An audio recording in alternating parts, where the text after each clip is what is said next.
Hi, welcome to Magic Nifties. Hi, welcome to Magic Nifties. Velkommen til Magic Nifties.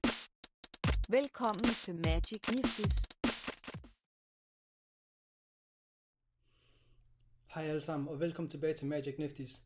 I den her video, der vil vi dykke lidt ned i den nye version af ChatGPT, Omni.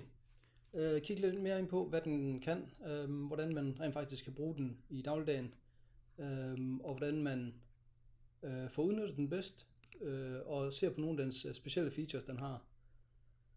Så lad os dykke lidt ned i det og se, hvad den kan. Lad os prøve at gå ind på deres hjemmeside, OpenAI, og så kigge under den her lanceringsside.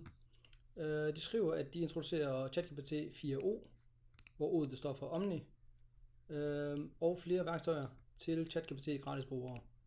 Og det vil selvfølgelig både for premium eller pro-brugere, og så også for de gratis brugere. Og går man ind på deres egen hjemmeside her, ind på ChatGPT, så kan man så vælge de forskellige modeller, man har adgang til.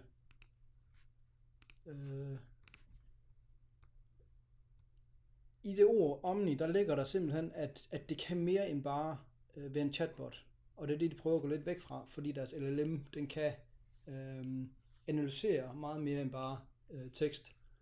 Så det, de har lanceret, det er, at man også kan bruge den til at analysere billeder, analysere lydklip og analysere videoklip.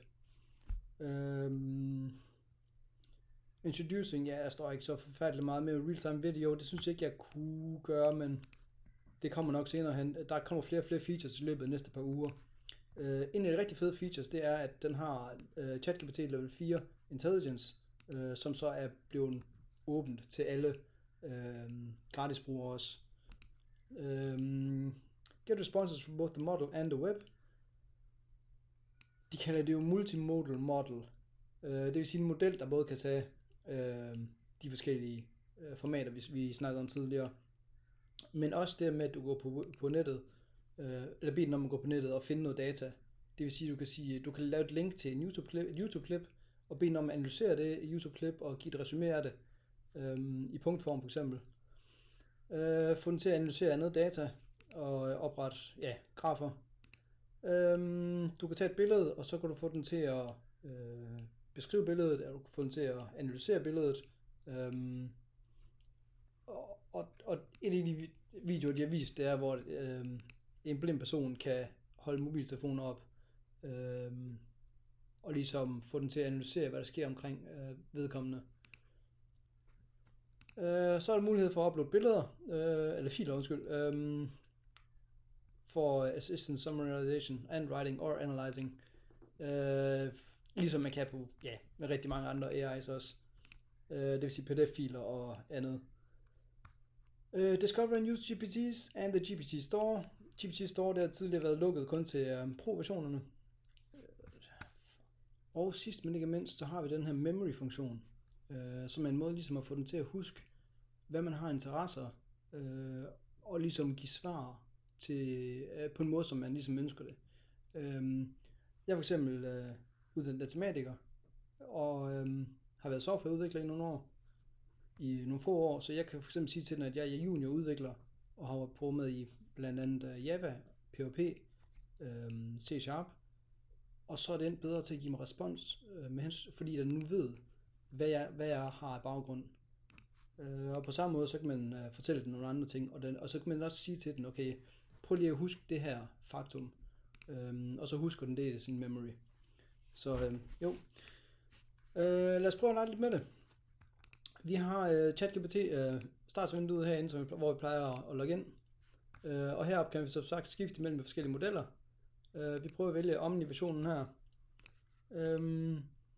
Nogle af de ting, der kunne være fedt at studere, det er selvfølgelig matematik, fordi matematik det er altid et spændende emne, og det siger jeg sådan alvorligt. Det er ikke altid lige nemt at lære matematik, og det er sådan, AI det ligesom kommer ind og hjælper til på en bedre måde. Så jeg har taget et screenshot af mobilversionen her på Android, og der har vi fået nogle flere ikoner hernede. Vi har fået taget et billede med et kamera, uploadet et billede, uploadet en mappe, og det ikon herude til højre, som egentlig starter en dialog med det nye ChatGPT. Så lad os prøve at kigge lidt på det. Så lad os prøve at se. Jeg har en mappe her med nogle gamle billeder. Et gammelt thumbnail billede her. Lad os prøve at se, hvad vi kan med det. Om den kan forstå det.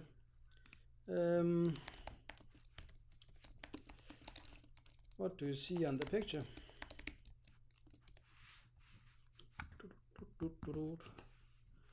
The picture shows a man sitting in front of a desk with two computer monitors. He's holding a physical Bitcoin token in one hand and a piece of paper on the other. He has a pen tucked behind his ear and appears to be focused on reading the paper. The desk has a computer mouse and keyboard. Okay, det er så herovre.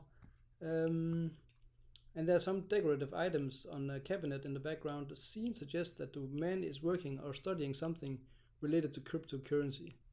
Ikke helt galt, når det er, at man tænker på, at det var det, kanalen gik ud på dengang. Jeg prøver lidt mere ret over mod AI nu her, men lad os prøve at se. Given the Bitcoin token he is holding. Ja. Så kan vi prøve at spørge. What's the make of the couch? And where can I purchase it?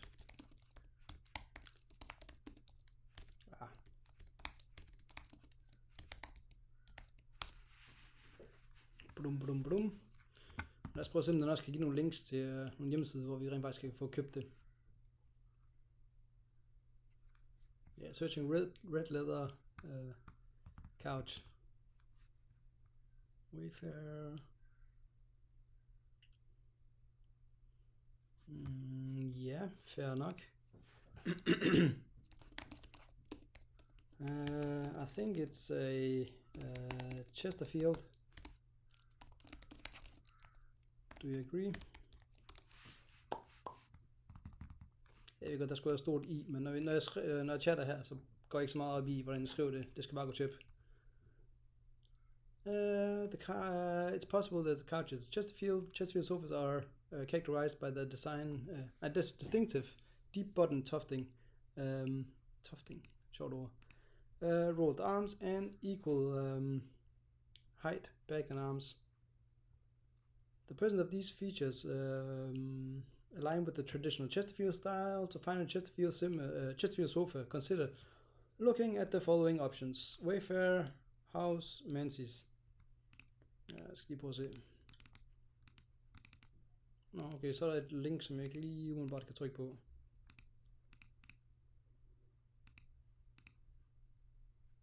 Nå, det ved jeg ikke. Jeg ved ikke lige, hvad der var galt der.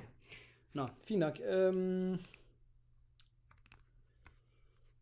Boom. Lad os prøve noget nyt. Okay, så lad os prøve at se.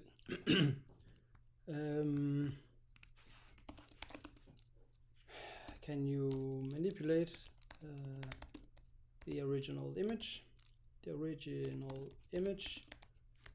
So that the person holds a Coke can in one hand and a cell phone on the other. Also, can you make him a cyborg?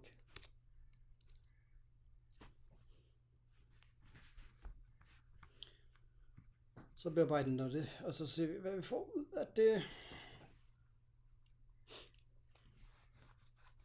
Så det den har svært ved, det er at tegne en anden persons figur på det. Det er ikke, ansigtet er ikke det samme, og der er rigtig meget, der ikke er det samme, men den har fået nogle elementer ind, så den er ikke perfekt til det, den bliver bedt om. Men det er en start, kan man sige.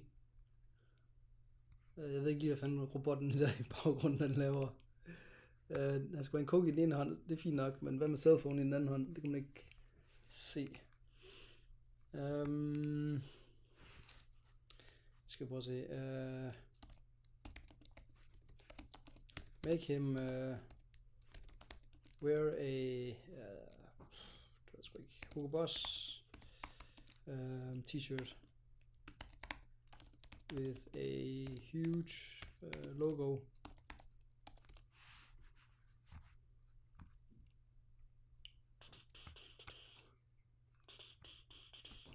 Nå, mens det gør det. Så noget af det næste, jeg gerne vil demonstrere, det er den her chat-funktion. Så på min... Okay, det var sgu en del bedre end det originale billede. Eller end det første billede her. Der mangler lige ord i Hugo Boss, men... og vi kan ikke se, om der står Coke, eller der står noget helt andet. Men fint nok, det der er progress. Der er 2 mobiltelefoner her på bordet, men der er ikke nogen i hånden her. Nå, okay, fint nok. Jeg vil demonstrere den her samtale ting, man kan have med det nye ChatGPT. Så jeg trykker på ikonet ned til højre, og det vil sige, for lige at vise, hvad det er for det er hernede. Og så siger den connecting og listening. Hej, jeg bor i Aarhus. Kan du fortælle mig, hvordan vejret det bliver hen over de næste 3 timer? Og også gerne i morgen klokken 1.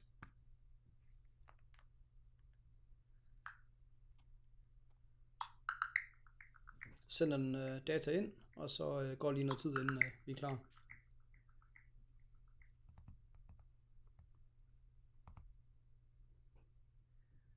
I Aarhus vil vejret i de næste 3 timer være forholdsvis klart og solrigt, med temperaturer, der stiger fra 16 til 17 grader Celsius. Vinden vil være østlig, med hastigheder op til 16 meter i sekundet, og der er ingen nedbør forudset. I morgen klokken 1 om eftermiddagen vil der være spredte skyer, og temperaturen forventes at være omkring 19 grader Celsius. Kan du gentage det? vil føles som 19 grader, og så... og der er ingen nedbør forudset på det tidspunkt. Kan du gentage det, og så sige det med en piratstemme?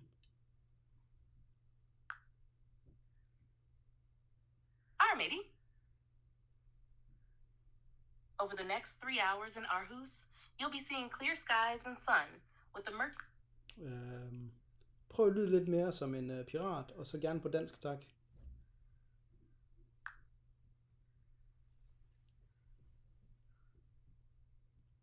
Arthur her skibsfolk.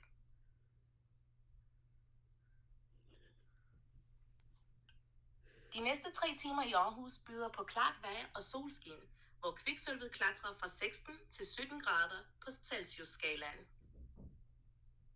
Østenvinden blæser med 16 meter i sekundet, og der er ikke en dråbe regn i sigte. Ved morgendagens time klokken 1 skal I forvente spredte skyer. Ja, kan du prøve at sige det med en stille, rolig og behagelig stemme i stedet for? Det tror jeg vil hjælpe rigtig meget. Selvfølgelig. I de næste 3 timer i Aarhus vil vejret være klart og solrigt, med temperaturer, der stiger fra 16 til 17 grader Celsius. Jeg synes ikke, at accenten den er helt dansk. Kan du prøve igen? Jeg kan godt se, at der er nogle fejl med den nu her, men det er forbedringer hen over de næste par uger, sagde de.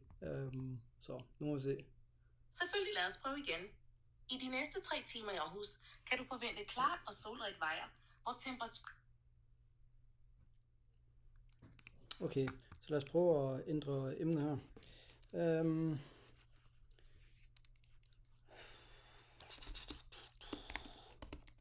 Hvad er andengradsligninger?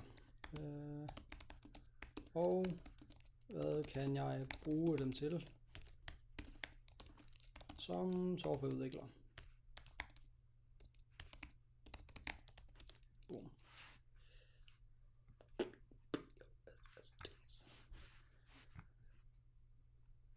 Software er stadig forkert, det ved jeg godt, okay. Andengradsligninger, ligninger på formlen, det der, hvor A er forskellige fra 0. Den variable skal løses, for koefficienten A må ikke være 0, da det vil gøre ligningen lineær. For at løse andengradsligningen skal du bruge kvadratiske formel, det der. Her er de 3 hoveddele, diskriminanten. Wait, what? Her er de 3 hoveddele. Hvor er de 3 hoveddele? Og det er, okay, det er de 3, nej, fanden. Diskriminanten. Hvis diskriminanten er positiv, hvis diskriminanten er 0, og hvis diskriminanten er negativ. Okay, det kan godt være det. Anvendelse af andengradsligninger i softwareudviklingen. Grafik og animation. I computergrafik bruges andengradsligninger ofte til at beregne kollisionsdetektion og fysik, som for eksempel projektilbaner eller bevægelser under påvirkning af tyngdekraften. Animationer, der involverer paraboliske bevægelser, kan modelleres med andengradsligninger. Optimering. Mange optimeringsproblemer, især dem, der involverer kvadratiske mål, kan løses ved hjælp af andengradsligninger, f.eks. i maskinlæring, hvor kvadratisk tab, squared loss, bruges i regression. Og så har vi algoritmer og datalogi. Kvadratiske tidskompleksiteter analyseres ofte ved hjælp af andengradsligninger. For eksempel hvis en algoritmes ydeevne kan modelleres som en kvadratisk funktion af inputstørrelsen. Signalbehandling. Algoritmer kan involvere kvadratiske udtryk, især i design og analyse af digitale filtre. Økonomi og finans, beregning af rentesatser, optimering af investeringer og modellering af økonomiske data kan involvere løsninger på andengradsligningen. Som softwareudvikler kan en god forståelse af andengradsligninger og deres løsninger være nyttig, især når du arbejder med matematiske modeller, fysikbaserede simuleringer eller optimeringsproblemer. At kunne implementere løsninger på sådanne ligninger effektivt kan forbedre ydeevnen, der var den igen, ydeevnen, nøjagtigheden af dine programmer. Okay, fint nok. Så det næste lille forsøg, det vil være, hvor jeg har skrevet en opgave op, sådan på et stykke papir, og så vil jeg tage et billede af det, og så vil jeg se, om ChatGPT kan først og fremmest læse det, men også finde ud af, om det svaret er rigtigt. Det bliver meget handy, når man lige har sådan en opgave. Man kan lige tage et screenshot af det eller et eller andet. Så jeg prøver lige at tage et billede af det her, uploade det, og så fyre det lige op på skærmen her, så I kan følge med. Så igen. Så lad os antage, at vi havde en opgave, der hed løs følgende ligning. 2x i anden minus 4x minus 6 lige med 0. Og så bruger vi diskrimineanten er lige med b i anden minus 4ac, og vi indsætter. Vi får 64. Og så indsætter vi så d i ligningen x er lige med minus b plus minus kvadrat d over 2a. Og så får vi de to svarmuligheder. 1 plus minus 2 over 1. Efter at have reduceret. Så får vi de to svarmuligheder, og så spørger vi ChatGPT, om det er rigtigt. Hvorved den svarer, ja, svarene på papiret ser rigtigt ud. For løsningen af andengradsligningen 2x i anden minus 4x minus 6 lige med 0. Og her er gennemgangen. Så det synes jeg faktisk, den har gjort ret godt. Den kunne tyde, hvad jeg skrev, og den finder selvfølgelig også svar på det. Så 1 point til den i hvert fald, men minus point for alt det der samtale der, fordi det synes jeg gik forfærdeligt. Så ja, det var det jeg lige havde for den her video. Håber det er brugbart, så ja, giv den gerne et like, men ja, vi ses i næste video, hvor jeg nok vil gennemgå Googles Gemini, som også har rigtig mange features, der minder om ChatGPT Omni, deres nye 4 Omni. Så jo, tak fordi I gad til med.